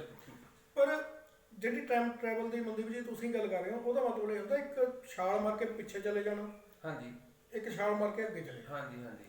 ਹਾਂ, ਤੇ ਉਹ ਇੱਕ ਕਨਸੈਪਟ ਆ ਜਿਹੜਾ ਕਿ ਹਜ਼ਾਰਾਂ ਸਾਲਾਂ ਤੋਂ ਬੰਦਾ ਸੋਚਦਾ ਆ। ਉਹਦੇ ਬਾਰੇ ਇਹ ਨਹੀਂ ਹੈਗਾ ਕਿ ਨਵਾਂ ਕਨਸੈਪਟ ਆ। ਨਹੀਂ, ਉਹੀ ਗੱਲ ਕਰਦਾ ਵੀ ਉਹ ਇਸੇ ਸੋਚ ਤੇ ਮੈਨੂੰ ਲੱਗ ਰਿਹਾ। ਹਾਂ, ਕਿਉਂਕਿ ਇਹ ਸੋਚ ਦੇ ਵਿੱਚ ਹੈ। ਕਿਉਂਕਿ ਜੇ ਕੁਆਂਟਮ ਵਿਗਿਆਨ ਦੀਆਂ ਤੁਸੀਂ ਅੱਗੇ ਤਹਿਾਂ ਦੇ ਵਿੱਚ ਜਾਵੇਂਗੇ ਹੋ ਤਾਂ ਇਹ ਗੱਲ ਹੈ ਕਿ ਜਿਹੜਾ ਵਕਤ ਆ ਉਹ ਆਪਣਾ ਪਾਸਟ ਤੇ ਫਿਊਚਰ ਵੀ ਲਗਾਤਾਰ ਆਪਣੇ ਨਾਲ ਹੀ ਪਿਆ। ਤੁਸੀਂ ਆਉਣੇ ਵਾਲੇ ਸਮੇਂ ਦੇ ਵਿੱਚ ਵੀ ਜਾ ਸਕਦੇ ਹੋ, ਜਾ ਨਹੀਂ ਸਕਦੇ, ਇੱਕ ਥਿਓਰੈਟੀਕਲੀ ਜਾ ਸਕਦੇ ਹੋ, ਜਾਣੀ ਪੋਸੀਬਲ ਨਹੀਂ ਹੈਗਾ ਹਜੇ ਅੱਜ ਦੇ ਵਿਗਿਆਨ ਦੇ ਵਿੱਚ, ਪਰ ਇਹ ਚੀਜ਼ਾਂ ਪੋਸੀਬਲ ਹੈਗੀਆਂ। ਠੀਕ। ਉਹ ਇਸੇ ਮੰਨ ਲਓ ਮੈਨੂੰ ਤਾਂ ਇਹ ਲੱਗਦਾ ਵੀ ਇਸੇ ਥਿਊਰੀ ਤੇ ਉਹ ਮੰਨ ਲਓ ਵੀ ਆਧਾਰਿਤ ਨੇ ਉਹ ਚੀਜ਼ਾਂ। ਦੇਖੋ, ਬਹੁਤ ਚੀਜ਼ਾਂ ਨੇ ਜਿਹੜੀਆਂ ਤੁਸੀਂ ਇਸ ਥਿਊਰੀ ਤੇ ਆਧਾਰਿਤ ਨੇ, ਜਿਹੜੀਆਂ ਕਿ ਤੁਹਾਡੀ ਆਮ ਤੌਰ ਤੇ ਸੋਚਣ ਦੀ ਕਪੈਸਿਟੀ ਉਹ ਖਤਮ ਕਰ ਦਿੰਦੀਆਂ। ਜੀ। ਉਹਨਾਂ ਬਾਰੇ ਆਪਾਂ ਕਦੇ ਫੇਰ ਗੱਲ ਕਰਾਂਗੇ। ਅੱਜ ਪਹਿਲਾਂ ਵਾਲੇ ਮੇਨ ਵਿਸ਼ੇ ਤੇ ਫੇਰ ਆ ਜਾਓ ਵੀ ਆਪਾਂ ਸੌਖੇ ਤਰੀਕੇ ਨਾਲ ਹੋਰ ਕਿਵੇਂ ਸਮਝਾ ਸਕਦੇ ਹਾਂ। ਕੁਆਂਟਮ ਵਿਗਿਆਨ ਤਾਂ ਇਹ ਸਮਝਾ ਸਕਦੇ ਹਾਂ ਕਿ ਬਰੀਕ ਇਹ ਬੇਸਿਕ ਜਿਹੜਾ ਯੂਨੀਵਰਸ ਆ ਕਿਸ ਚੀਜ਼ ਦਾ ਬਣਿਆ ਹੋਇਆ, ਉਸ ਵਿਗਿਆਨ ਨੂੰ ਅਸੀਂ ਕੁਆਂਟਮ ਵਿਗਿਆਨ ਕਹਿੰਦੇ ਹਾਂ। ਬਰੀਕ ਤੋਂ ਸੂਖਮ ਤਲ ਤੇ ਜਾਈਏ। ਜਿੱਥੇ ਜਾ ਕੇ ਆਪਾਂ, ਜਿਵੇਂ ਆਪਾਂ ਪੰਜਾਬੀ ਭਾਸ਼ਾ 'ਚ ਵੈਸੇ ਗੱਲ ਕਰੀਏ, ਜਿੱਥੇ ਜਾ ਕੇ ਆਪਣੀ ਸੋਚ ਖਤਮ ਹੁੰਦੀ ਆ, ਉੱਥੋਂ ਇੱਕ ਚੀਜ਼ ਸ਼ੁਰੂ ਕਰਨੀ, ਉਹਨੂੰ ਕਹਿ ਸਕਦੇ ਹਾਂ। ਹਾਂ, ਬਿਲਕੁਲ। ਇਹਦੇ ਬਾਰੇ ਮੰਨ ਲਓ ਵੀ ਕੋਈ ਅਧਿਕਾਰਤ ਤੌਰ ਤੇ ਕੋਈ ਵੈਬਸਾਈਟ ਹੈ ਇਹਨਾਂ ਦੀ ਜੋ ਇਹਨਾਂ ਬਾਰੇ ਦਰਸ਼ਕ ਆਪਣੇ ਜਾਣਨਾ ਚਾਹੁੰਦੇ ਹੋਣ ਵੀ ਇਹ ਹੋਰ ਇਹਦੇ ਬਾਰੇ ਮੰਨ ਲਓ ਵੀ ਸਰਚ ਕਰਨੀ ਹੋਵੇ, ਉਹ ਕਿਵੇਂ ਉਹ ਕਰ ਸਕਦੇ ਨੇ? ਉਹ ਤਾਂ ਮਨਦੀਪ ਜੀ ਇੱਕ ਚੀਜ਼ ਆ, ਤੁਸੀਂ ਗੂਗਲ ਤੇ ਜਾਓ ਕੁਆਂਟਮ ਮਕੈਨਿਕਸ ਲਿਖੋ ਤਾਂ ਵਿਕੀਪੀਡੀਆ ਖੁੱਲ ਜਾਂਦਾ। ਤਾਂ ਉਹਦੇ ਲਈ ਤਾਂ ਆਪਾਂ ਨੂੰ ਨਹੀਂ ਕਿ ਆਪਾਂ ਲੇਮੈਨ ਲਈ ਕਿਵੇਂ, ਉਹ ਤਾਂ ਇੱਕ ਜਿਹੜਾ ਬੰਦਾ ਚਾਹੂਗਾ ਇੱਕ ਕਲਿੱਕ ਕਰੂਗਾ ਤੇ ਸਾਰਾ ਕੁਝ ਪਿਆ। ਕੁਆਂਟਮ ਵਿਗਿਆਨ ਕੀ ਆ, ਆਪਾਂ ਤਾਂ ਗੱਲ ਇਹ ਮਤਲਬ ਕਰਨ ਦਾ ਇਹ ਮਤਲਬ ਹੈ ਕਿ ਇਹ ਵਿਗਿਆਨ ਕਿਵੇਂ ਦੂਜੇ ਵਿਗਿਆਨ ਨਾਲੋਂ ਵੱਖਰਾ, ਜੀ ਕਿਉਂ ਇਹਦੇ ਬਾਰੇ ਇਹੀ ਗੱਲ ਕਹਿ ਰਹੇ ਹਾਂ। ਇੱਥੇ ਤੱਕ ਇਹ ਇੰਨਾ ਅਜੀਬ ਕਹਿ ਸਕਦੇ ਹੋ ਕਿ ਆਇਨਸਟਾਈਨ ਵਗੈਰਾ ਜਿਹੜਾ ਹੁਣ ਤੱਕ ਦਾ ਦੁਨੀਆ ਦਾ ਸਭ ਤੋਂ ਬੜਾ ਵਿਗਿਆਨਕ ਕਿਹਾ ਜਾਂਦਾ, ਜੀ ਬਿਲਕੁਲ, ਉਹ ਵੀ ਕਹਿੰਦਾ ਕਿ ਇਹ ਵਿਗਿਆਨ ਨੂੰ ਮੰਨਣ ਲਈ ਤਿਆਰ ਨਹੀਂ ਹੋ ਰਿਹਾ ਸੀਗਾ, ਅੱਛਾ, ਪਰ ਆਖਰ ਨੂੰ ਉਹਨੂੰ ਮੰਨਣਾ ਪਿਆ। ਹੁਣ ਉਹ ਕਿਹੜੀਆਂ ਗੱਲਾਂ ਸੀਗੀਆਂ, ਆਪਾਂ ਉਹਨਾਂ ਬਾਰੇ ਗੱਲ ਕਰਨੀ ਚਾਹੁੰਦੇ ਸੀਗੇ ਨਾ। ਪਰਮ ਮੁੰਡੇ ਜੀ ਨੇ ਬਹੁਤ ਵਧੀਆ ਗੱਲ ਕੀਤੀ, ਤੇ ਉਹ ਦਰਸ਼ਕ ਜਿਹੜੇ ਬੰਦੇ ਇਸ ਫੀਲਡ ਦੇ ਵਿੱਚ ਅੱਗੇ ਜਾਣਾ ਚਾਹੁੰਦੇ ਨੇ, ਤਾਂ ਪਰਮ ਮੁੰਡੇ ਜੀ ਇੱਕ ਚੰਗੇ ਪੰਜਾਬੀ ਦੇ ਵਿੱਚ ਉਹ ਨੇ ਜਿਨ੍ਹਾਂ ਜਿਹੜੇ ਉਸ ਫੀਲਡ ਦੇ ਵਿੱਚ ਲੈ ਕੇ ਜਾ ਸਕਦੇ ਨੇ। ਪਰ ਆਪਾਂ ਉਸ ਕਨਸੈਪਟਾਂ ਨੂੰ ਕਿ ਉਹ ਹੈਰਾਨ ਕਿਹੜੀਆਂ ਚੀਜ਼ਾਂ ਨੇ ਉਹਨਾਂ ਬਾਰੇ ਗੱਲ ਕਰਨੀ ਸੀ। ਇਹ ਤੋਂ ਬਿਨਾਂ ਕੋਈ ਹੋਰ ਇਹੋ ਜਿਹੀਆਂ ਚੀਜ਼ਾਂ ਵੀ ਹੈਗੀਆਂ ਨੇ ਨਾ ਵੀ ਜੋ ਆਪਾਂ ਨੂੰ ਆਮ ਉਹਨੂੰ ਵਿਗਿਆਨ ਨਹੀਂ ਮੰਨਦਾ, ਪਰ ਇਹ ਕੁਆਂਟਮ ਵਿਗਿਆਨ ਆ ਜਿਹੜਾ ਇਹ ਜ਼ਰੂਰ ਮੰਨਦਾ ਉਹਨਾਂ ਨੂੰ। ਮਨਦੀਪ ਜੀ ਗੱਲ ਤਾਂ ਇਹ ਹੈ ਕਿ ਨਾ ਵਿਗਿਆਨ ਦੀ ਕੀ ਪਰਿਭਾਸ਼ਾ ਇਹ ਵੀ ਇੱਕ ਮਾਇਨੇ ਰੱਖਦੀ ਹੈ। ਕਿਹੜੇ ਵਿਗਿਆਨ ਨੂੰ ਅਸੀਂ ਵਿਗਿਆਨ ਕਹਾਂਗੇ। ਇੱਕ ਵਿਗਿਆਨ ਕਹਿੰਦਾ ਕਿ ਸੂਰਜ ਦੁਆਲੇ ਧਰਤੀ ਘੁੰਮਦੀ ਆ, ਜੀ ਆਪਾਂ ਨੂੰ ਪੜ੍ਹਦੇ ਰਹੇ ਹਾਂ, ਜੀ ਠੀਕ ਹੈ, ਪਰ ਅੱਜ ਦਾ ਵਿਗਿਆਨ ਨਹੀਂ ਕਹਿੰਦਾ ਇਹ। ਉਹ ਕਹਿੰਦਾ ਵੀ ਧਰਤੀ ਸੂਰਜ ਦੁਆਲੇ ਨਹੀਂ, ਇੱਕ ਹੋਰ ਤਰੀਕੇ ਨਾਲ ਘੁੰਮ ਰਹੀ ਆ, ਉਹਦੇ ਵਿੱਚ ਕਿਤੇ ਨਾ ਕਿਤੇ ਸੂਰਜ ਵੀ ਧਰਤੀ ਦੁਆਲੇ ਘੁੰਮ ਰਿਹਾ। ਤਾਂ ਕੁਆਂਟਮ ਵਿਗਿਆਨ ਦੇ ਵਿੱਚ ਮੈਂ ਇਹਦੀਆਂ ਜਿਹੜੀਆਂ ਅਜੀਬ ਨਿਕਲ ਕੇ ਆ ਰਹੀਆਂ ਨੇ ਪਰਿਭਾਸ਼ਾਵਾਂ, ਉਹਨਾਂ ਤੇ ਗੱਲ ਕਰਦੇ ਹਾਂ। ਇੱਕ ਤਾਂ ਇਹ ਕਲੀਅਰ ਹੋ ਗਿਆ ਤੁਹਾਡੇ ਲਈ ਕਿ ਕੁਆਂਟਮ ਵਿਗਿਆਨ ਕੀ ਹੈ, ਕਿ ਸੂਖਮ ਤੋਂ ਸੂਖਮ ਤਲ ਤੇ ਊਰਜਾ ਦੇ ਰੂਪ ਨੂੰ ਸਮਝਣ ਦੀ ਇੱਕ ਕੋਸ਼ਿਸ਼ ਆ ਕੁਆਂਟਮ ਵਿਗਿਆਨ। ਇਹ ਕਲੀਅਰ ਹੋ ਗਿਆ। ਹੁਣ ਕੀ ਹੋਇਆ, ਇਹਦੇ ਵਿੱਚ ਅੱਗੇ ਪ੍ਰਯੋਗ ਹੁੰਦਾ ਇੱਕ ਜਿਹਨੂੰ ਕਹਿੰਦੇ ਨੇ ਡਬਲ ਸਲਿਟ ਪ੍ਰੋਬ। ਠੀਕ, ਇਹ ਡਬਲ ਸਲਿਟ ਬਾਰੇ ਇਹ ਕਿਹਾ ਜਾਂਦਾ ਕਿ ਇਸ ਥਿਊਰੀ ਦਾ ਜਿਹੜਾ ਦਿਲ ਆ ਉਹ ਇਹ, ਤਾਂ ਉਹ ਜਿਹੜਾ ਦਿਲ ਆ ਉਹ ਰਹੱਸ ਨਾਲ ਭਰਿਆ ਹੋਇਆ। ਇਹ ਕੀ ਸੀਗਾ, ਕਿਉਂਕਿ ਇੱਥੇ ਇਹ ਚੀਜ਼ਾਂ ਸਮਝਣ ਦੇ ਲਈ ਇਹਦੇ ਲਈ ਜਦ ਆਪਾਂ ਸਮਝਦੇ ਹਾਂ ਤਾਂ ਉੱਥੇ ਚੀਜ਼ਾਂ ਬਹੁਤ ਅਜੀਬ ਨਿਕਲਦੀਆਂ ਨੇ। ਤਾਂ ਇੱਕ ਗੁਰਬਾਣੀ ਕਹਿੰਦੀ ਆ ਊਰਮ ਧੂਰਮ ਜੋਤ ਅਜਿਆਲਾ, ਕਿ ਜਿਹੜੀ ਲਾਈਟ ਆ, ਊਰਮ ਮੀਨਸ ਦਾ ਕਣ, ਊਰਮ ਮੀਨਸ ਦਾ ਤਰੰਗ, ਤੇ ਦੂਰਮ ਮੀਨਸ ਦਾ ਧੂੜ, ਜਾਣੀ ਕਿ ਇੱਕ ਕਣ ਵੀ ਕੀ ਆ। ਉਹ ਗੁਰਬਾਣੀ ਕਹਿੰਦੀ ਹੈ ਕਿ ਉਹ ਕਣ ਵੀ ਆ ਤੇ ਇੱਕ ਤਰੰਗ ਵੀ ਆ। ਤਾਂ ਇਹ ਕੋਸ਼ਿਸ਼ਾਂ ਕੀਤੀਆਂ ਜਾ ਰਹੀਆਂ ਸੀ ਕਿ ਜਿਹੜੇ ਕਣਾਂ ਨੂੰ ਸਮਝਿਆ ਜਾਵੇ ਕਿ ਇਹ ਤਰੰਗ ਨੇ ਜਾਂ ਇਹ ਕਣ ਨੇ। ਤਾਂ ਇੱਕ ਡਬਲ ਸਲਿਟ ਇੱਕ ਪ੍ਰਯੋਗ ਸੀਗਾ ਜਿਹਨੇ ਹੁਣ ਤੱਕ, ਜਦ ਤੁਸੀਂ ਇਹਦੇ ਬਾਰੇ ਜਾਣੋਗੇ ਸ਼ਾਇਦ ਤੁਸੀਂ ਵੀ ਸ਼ੌਕਡ ਹੋਵੋਗੇ। ਉਹ ਇਹ ਸੀਗਾ ਕਿ ਮੈਂ ਇੱਕ ਸਿੰਪਲ ਭਾਸ਼ਾ ਦੇ ਵਿੱਚ ਕਰੂੰਗਾ ਕਿਉਂਕਿ ਆਮ ਤੌਰ ਤੇ ਇਹਨੂੰ ਕੰਪਲੀਕੇਟਡ ਇਸ ਤਰੀਕੇ ਨਾਲ ਬਣਾਇਆ, ਉਹਦੇ ਬਾਰੇ ਬੰਦੇ ਨੂੰ ਹੋ ਜਾਂਦਾ। ਉਹਦੇ ਵਿੱਚ ਇੱਕ ਕਣ ਨੂੰ ਇੱਕ ਸ਼ੇਕ ਦੇ ਵਿੱਚੋਂ ਲਗਾਇਆ ਜਾਂਦਾ, ਤੇ ਉਹ ਜਦੋਂ ਇੱਕ ਅੱਗੇ ਜਾ ਕੇ ਇੱਕ ਸਲੇਟ ਤੇ ਜਾ ਕੇ ਉਹਨੂੰ ਰਿਸੀਵ ਕੀਤਾ ਜਾਂਦਾ। ਹੁਣ ਇੱਕ ਤੁਸੀਂ ਇੱਕ ਕਣ ਨੂੰ ਫਾਇਰ ਕਰਦੇ ਹੋ, ਇੱਕ ਸਰਾਖ ਦੇ ਵਿੱਚੋਂ ਲੰਘ ਕੇ ਇੱਕ ਧੂੜ ਉਹਦੇ ਤੇ ਪਊਗਾ, ਪਲੇਟ ਤੇ ਇੱਕ ਇਫੈਕਟ ਪਊਗਾ। ਤਾਂ ਇਹ ਕੀ ਹੋਇਆ ਕਿ ਉਸ ਪ੍ਰਯੋਗ ਦੇ ਦੌਰਾਨ ਇਹ ਕੀਤਾ ਗਿਆ ਕਿ ਡਬਲ ਸਲਿਟ ਕੀਤੀ ਗਈ। ਡਬਲ ਸਲਿਟ ਇੱਥੋਂ ਉੱਤੇ ਦੋ ਗਲੀਆਂ ਕੱਢੀ ਦਿੱਤੀਆਂ ਗਈਆਂ ਤੇ ਕਣ ਨੂੰ ਫਾਇਰ ਕੀਤਾ ਜਾਂਦਾ। ਕਣ ਫਾਇਰ ਹੁੰਦਾ ਤਾਂ ਜਿਹੜੀ ਉਹ ਸਲੇਟ ਤੇ ਪ੍ਰਭਾਵ ਬਣਦੇ ਨੇ ਉਹ ਇਹ ਬਣਦੇ ਨੇ ਕਿ ਕਣ ਇੱਕ ਤਰੰਗ ਆ ਜੀ। ਤਾਂ ਇਹ ਵਿਗਿਆਨਕਾਂ ਲਈ ਬਹੁਤ ਜ਼ਿਆਦਾ ਉਹ ਸੀਗਾ ਕਿ ਜਿਹਨੂੰ ਅਸੀਂ ਹੁਣ ਤੱਕ ਕਣ ਸਮਝਦੇ ਰਹੇ ਹਾਂ, ਇੱਕ ਵੇਵ ਦੇ ਤੌਰ ਤੇ, ਇੱਕ ਤਰੰਗ ਦੇ ਤੌਰ ਤੇ ਵੇਵ ਕਰ ਰਿਹਾ। ਤਾਂ ਇਸ ਪ੍ਰਯੋਗ ਨੂੰ ਬਹੁਤ ਵਾਰੀ ਹੁਣ ਤੱਕ ਹਜ਼ਾਰਾਂ ਵਾਰੀ, ਲੱਖਾਂ ਵਾਰੀ ਦੁਹਰਾਇਆ ਗਿਆ, ਸੇਮ ਰਿਜ਼ਲਟ ਨਿਕਲਦੇ ਨੇ।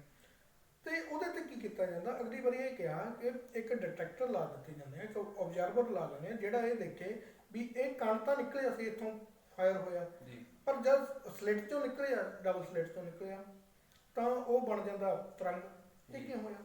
ਪਰ ਜਦੋਂ ਇੱਕ ਡਿਟੈਕਟਰ ਲਾਇਆ ਜਾਂਦਾ ਤਾਂ ਉਹ ਜਿਹੜਾ ਕਣ ਦਾ ਵਰਤਾਵ ਸੀਗਾ ਕਣ ਵਾਂਗੂ ਹੀ ਰਹਿੰਦਾ, ਤਾਂ ਉੱਥੇ ਜਾ ਕੇ ਇਹ ਹੋ ਰਿਹਾ। ਹੁਣ ਇੱਥੇ ਸਵਾਲ ਇਹ ਹੋ ਜਾਂਦਾ ਕੀ ਉਹ ਕਣ ਇਹ ਸਮਝ ਰਿਹਾ ਕਿ ਉਹਨੂੰ ਦੇਖਿਆ ਜਾ ਰਿਹਾ, ਜਾਣੀ ਕਿ ਕਿਤੇ ਨਾ ਕਿਤੇ ਕਿਸੇ ਕਣ ਦੇ ਵਿੱਚ ਕੋਈ ਚੇਤਨਾ, ਜਿਹੜਾ ਤੁਹਾਨੂੰ ਇਹ ਜਾਣਦਾ ਵੀ ਤੁਸੀਂ ਦੇਖ ਰਹੇ ਹੋ ਤਾਂ ਮੈਂ ਤਰੰਗ ਦੇ ਤੌਰ ਤੇ ਕਣ ਦੇ ਤੌਰ ਤੇ ਜਾਊਂਗਾ, ਨਹੀਂ ਮੈਂ ਤਰੰਗ ਆ। ਬਿਲਕੁਲ ਜੀ ਬਿਲਕੁਲ, ਇਹ ਬਹੁਤ ਵੱਡੀ ਗੱਲ ਆ। ਤੇ ਦੂਜੇ ਇਹਦਾ ਬੰਦੇ ਵਿੱਚ ਇੱਕ ਹੋਰ ਚੀਜ਼ ਨਿਕਲ ਕੇ ਆ ਜਾਏਗੀ ਕਿ ਇਹ ਤਾਂ ਰਿਹਾ, ਫਿਰ ਵਿਗਿਆਨਕ ਇਹ ਕਰਦੇ ਨੇ, ਉਹ ਤੋਂ ਜਿਹੜਾ ਅਗਲਾ ਸਟੈਪ ਚੱਕਦੇ ਨੇ ਉਹ ਇਹ ਦੇਖਦੇ ਨੇ ਕਿ ਕਣ ਤੇ ਡਾਇਰੈਕਟ ਉਹ ਜਿਹੜਾ ਡਿਟੈਕਟਰ ਹੁੰਦਾ ਉਹ ਆਫ ਰੱਖਦੇ ਨੇ, ਉਹਨੂੰ ਕਣ ਨੂੰ ਫਾਇਰ ਕੀਤਾ ਜਾਂਦਾ, ਉਹਦੇ ਚੋਂ ਸਲਿੱਟ ਚੋਂ ਨਿਕਲਦਾ, ਜਦੋਂ ਡਿਟੈਕਟਰ ਨਹੀਂ ਇਸ ਤਾਂ ਕਣ ਦੇ ਤੌਰ ਤੇ ਤਰੰਗ ਦੇ ਤੌਰ ਤੇ ਨਿਕਲਦਾ। ਬਿਲਕੁਲ।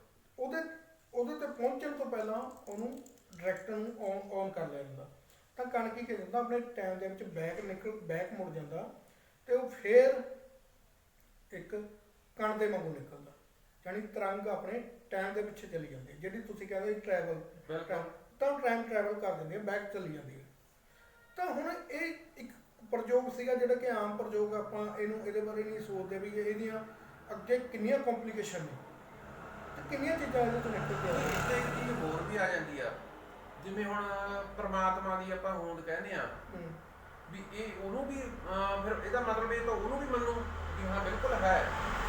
ਉਹ ਇਸ ਲਈ ਮੈਂ ਤੁਹਾਨੂੰ ਉਹ ਗੱਲ ਸਮਝਾਉਣਾ, ਜਿਵੇਂ ਹੁਣ ਆਪਾਂ ਨੇ ਪਹਿਲਾਂ ਗੱਲ ਕਰੀ ਸੀ ਵੀ ਉਹਨੂੰ ਜੋ ਵੀ ਆ ਵੀ ਆਪਾਂ ਸਲੇਟ ਦੇ ਵਿੱਚ ਕੱਢਿਆ, ਤਰੰਗ ਬਣ ਗਈ ਜਾਂ ਕੋਈ ਮੈਨੂੰ ਦੇਖ ਰਿਹਾ ਨਹੀਂ ਦੇਖ ਰਿਹਾ, ਇਹਦਾ ਮਤਲਬ ਵੀ ਉਹ ਜਿਹੜਾ ਅਣੂ ਆ ਉਹਦੇ ਵਿੱਚ ਵੀ ਕੋਈ ਦਿਮਾਗ ਹੈਗਾ ਵੀ ਜਿਹੜਾ ਉਹ ਸੋਚਦਾ ਵੀ ਮੈਨੂੰ ਹੁਣ ਕੋਈ ਦੇਖ ਰਿਹਾ ਤਾਂ ਮੈਂ ਅਣੂ ਆ, ਨਹੀਂ ਦੇਖ ਰਿਹਾ ਤਾਂ ਮੈਂ ਇੱਕ ਵੇਵ ਆ। ਹਾਂ ਬਿਲਕੁਲ, ਇਹ ਬਿਲਕੁਲ ਠੀਕ ਆ ਤੁਸੀਂ ਜਿਹੜੀ ਗੱਲ ਕਰ ਰਹੇ ਹੋ।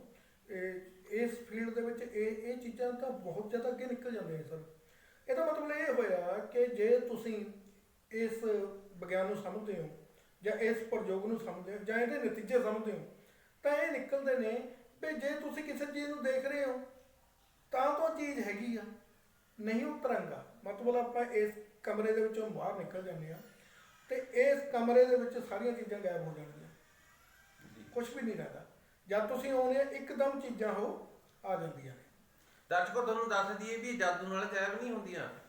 ਕੁਆਂਟਮ ਵਿਗਿਆਨ ਦੀ ਇੱਕ ਧਾਰਨਾ ਕਹਿ ਲਓ ਇਹ ਆ ਵੀ ਉਹ ਇਹ ਕਹਿੰਦੇ ਨੇ ਵੀ ਜੇ ਆਪਾਂ ਜੋ ਇਮੈਜੀਨੇਸ਼ਨ ਕਰਦੇ ਆ ਆਪਾਂ ਨੂੰ ਉਹੀ ਚੀਜ਼ ਦਿਖਾਈ ਦੇ ਦਿੰਦੀ ਆ, ਜੋ ਆਪਾਂ ਨਹੀਂ ਕਰਦੇ ਉਹ ਆਪਾਂ ਨੂੰ ਨਹੀਂ ਦਿਖਾਈ ਦਿੰਦੀ। ਹਾਂਜੀ ਐਵੇਂ ਹੈ। ਹਾਂ ਬਿਲਕੁਲ ਬਿਲਕੁਲ, ਇਹ ਐਸੇ ਹੀ ਤਰੀਕੇ ਨੇ। ਇਹ ਬਹੁਤ ਕੰਪਲੀਕੇਸ਼ਨ ਨੇ ਜਿਹੜੀਆਂ ਦਿਮਾਗ ਨੂੰ ਚਕਰਾ ਦਿੰਦੀਆਂ ਨੇ।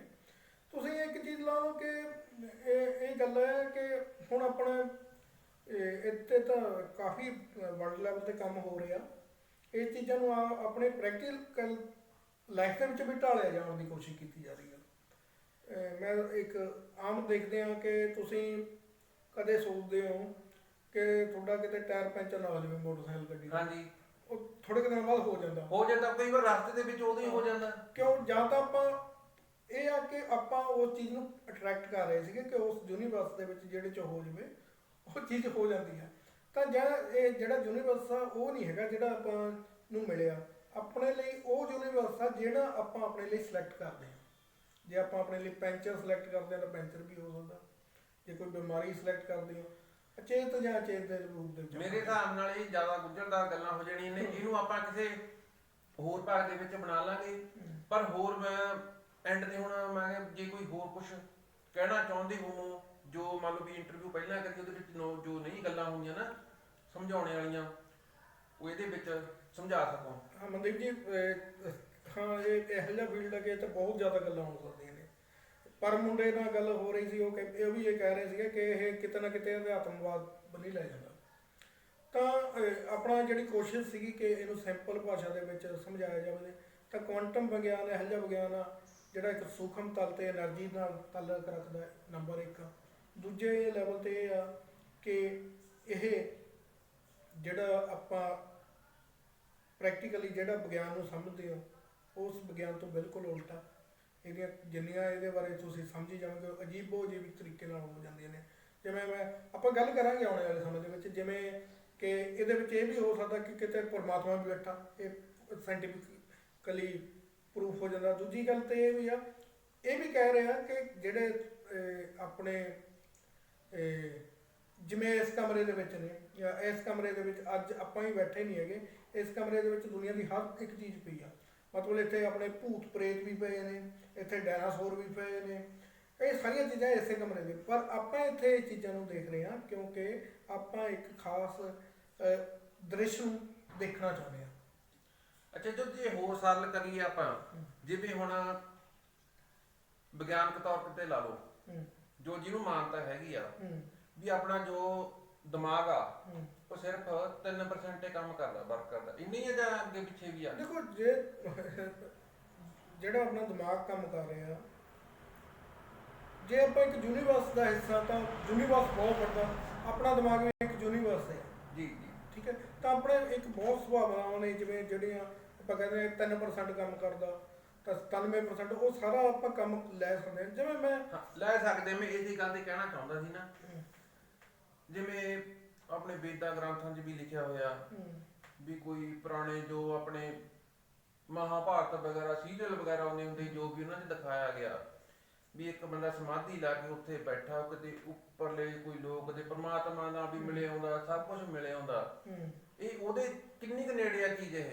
ਦੇਖੋ, ਇਹਦੇ ਬਾਰੇ ਸਾਰਿਆਂ ਨੂੰ ਬੜੀ ਅਜੀਬ ਗੱਲ ਇਹ ਲੱਗਦੀ ਆ, ਜਿਹੜੇ ਵਿਗਿਆਨਕ ਸੀਗੇ ਉਹ ਇਹ ਕਹਿੰਦੇ ਨੇ ਕਿ ਜਿਹੜੇ ਬੰਦਿਆਂ ਨੇ ਵਿਦਾਂਤ ਪੜ੍ਹਿਆ ਨਾ, ਉਹਨਾਂ ਲਈ ਇਹ ਵਿਗਿਆਨ ਅਜੀਬ ਨਹੀਂ ਹੈਗਾ। ਠੀਕ। ਉਹਨਾਂ ਲਈ ਇਹ ਵਿਗਿਆਨ ਉਹੀ ਆ ਜਿਹੜਾ ਉਹ ਆਪਣੇ ਪੁਰਾਣੇ ਰਿਸ਼ੀ ਮੁਨੀ ਕਹਿ ਕੇ ਗਏ ਨੇ ਜੀ। ਤਾਂ ਆਪਾਂ ਅੱਗੇ ਆਉਣੇ ਵਾਲੇ, ਕਿਉਂਕਿ ਗੱਲਾਂ ਹੋਣਗੀਆਂ ਇਹਦੇ ਬਾਰੇ, ਤਾਂ ਆਪਾਂ ਜਾਰੀ ਰੱਖਾਂਗੇ ਜੇ ਦਰਸ਼ਕ ਚਾਹਣ। ਤਾਂ ਉਹ ਕੀ ਕਿ ਵਿਦਾਂਤ ਵੀ ਤਾਂ ਇਹੀ ਕਹਿ ਰਿਹਾ ਕਿ ਇੱਕ ਤੁਸੀਂ ਹੋ, ਇੱਕ ਇੰਡੀਵਿਜੂਅਲ, ਇੱਕ ਤੁਸੀਂ ਹੋ ਜਿਹੜੀ ਕਿ ਤੁਸੀਂ ਆਪਣਾ ਇੱਕ ਸੁਪਨਾ ਦੇਖ ਰਹੇ ਹੋ। ਤਾਂ ਇਹਦੇ ਬਾਰੇ ਹੁਣ ਇਹ ਕੁਆਂਟਮ ਫਿਜ਼ਿਕਸ ਵੀ ਇਹੀ ਕਹਿ ਰਹੀ ਆ। ਤਾਂ ਉਹ ਤਾਂ ਹੈ ਹੀ ਕਿਤੇ ਨਾ ਕਿਤੇ। ਜਿਵੇਂ ਤੁਸੀਂ ਗੁਰੂ ਨਾਨਕ ਦੇਵ ਜੀ ਦੀ ਪੜ੍ਹ ਲਓ, ਜਪਜੀ ਸਾਹਿਬ ਪੜ੍ਹ ਲਓ, ਬਿਲਕੁਲ।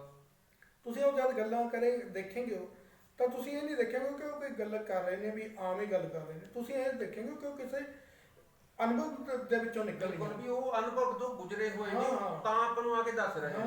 ਗੁਰੂ ਨਾਨਕ ਜੀ ਦੇਵ ਜੀ ਕਹਿੰਦੇ ਨੇ ਵੀ ਕਿੰਨੇ ਨਾਨਕ ਹੋਰ ਨੇ। ਤਾਂ ਉਹ ਇਹੀ ਹੁਣ ਕੁਆਂਟਮ ਵਿਗਿਆਨ ਜਿਹੜਾ ਕਹਿੰਦਾ ਵੀ ਸਮਾਨ ਅੰਤਰ ਬਹੁਤ ਬ੍ਰਹਿਮੰਡ ਨੇ, ਬਹੁਤ ਜ਼ਿਆਦਾ ਨਾਨਕ ਫਿਰਦੇ ਹੋਣਗੇ। ਉਹ ਇਹ ਹੈ ਕਿ ਇਹ ਤੁਸੀਂ ਮਨਦੀਪ ਜੀ ਬੈਠੇ ਹੋ, ਮੈਂ ਮਨਦੀਪ ਜੀ ਬੈਠੇ, ਅਸੀਂ ਇੱਥੇ ਨਹੀਂ ਇਕੱਲੇ ਨਹੀਂ ਬੈਠੇ, ਆਪਾਂ ਹਜ਼ਾਰਾਂ ਪਤਾ ਨਹੀਂ ਅਣਗਿਣਤ ਬੈਠੇ ਹਾਂ। ਕੋਈ ਕੁਛ ਕਰ ਰਿਹਾ, ਕੋਈ ਕੁਛ ਕਰ ਰਿਹਾ, ਉਹ ਵਿਗਿਆਨ ਉਹੀ ਕਹਿ ਰਿਹਾ। ਤਾਂ ਇਹ ਹੈਗੇ ਕਿ ਕਿਤੇ ਨਾ ਕਿਤੇ ਜਿਹੜੇ ਬੰਦੇ ਉਸ ਸਟੇਟ ਤੇ ਪਹੁੰਚ ਜਾਂਦੇ ਨੇ, ਆਪਣੇ ਅਧਿਆਤਮਕ ਲੈਵਲ ਤੇ ਪਹੁੰਚ ਜਾਂਦੇ ਨੇ, ਉਹ ਚੀਜ਼ਾਂ ਨੂੰ ਉਹ ਮਹਿਸੂਸ ਕਰਦੇ ਨੇ, ਉਹ ਅਨੁਭਵ ਨੂੰ ਲਿਖਦੇ ਨੇ। ਉਹ ਕੋਈ ਕਵਿਤਾ ਨਹੀਂ ਸੀਗੀ ਜਿਹੜੀ ਗੁਰੂ ਨਾਨਕ ਦੇਵ ਜੀ ਨੇ ਕਹੀ ਜਾਂ ਵੇਦਾਂ ਦੇ ਵਿੱਚ ਗਈ ਹੈ। ਬਹੁਤ ਜ਼ਿਆਦਾ ਸਾਰੀਆਂ ਚੀਜ਼ਾਂ ਹੁਣ ਪ੍ਰੂਫ ਕਰ ਰਿਹਾ ਵਿਗਿਆਨ। ਜੋ ਉਹਨਾਂ ਨੇ ਪਹਿਲਾਂ ਦੱਸਿਆ, ਅੱਜ ਤਾਂ ਚਲੋ ਆਪਣੇ ਕੋਲ ਇੰਨੇ ਸਾਧਨ ਹੋ ਗਏ, ਟੈਲੀਸਕੋਪ ਵਗੈਰਾ ਹੋ ਗਏ ਵੀ ਆਪਾਂ ਕਿਸੇ ਤਾਰੇ ਨੂੰ ਦੇਖਦੇ ਹਾਂ, ਕਿਸੇ ਆਕਾਸ਼ ਨੂੰ ਦੇਖਦੇ ਹਾਂ।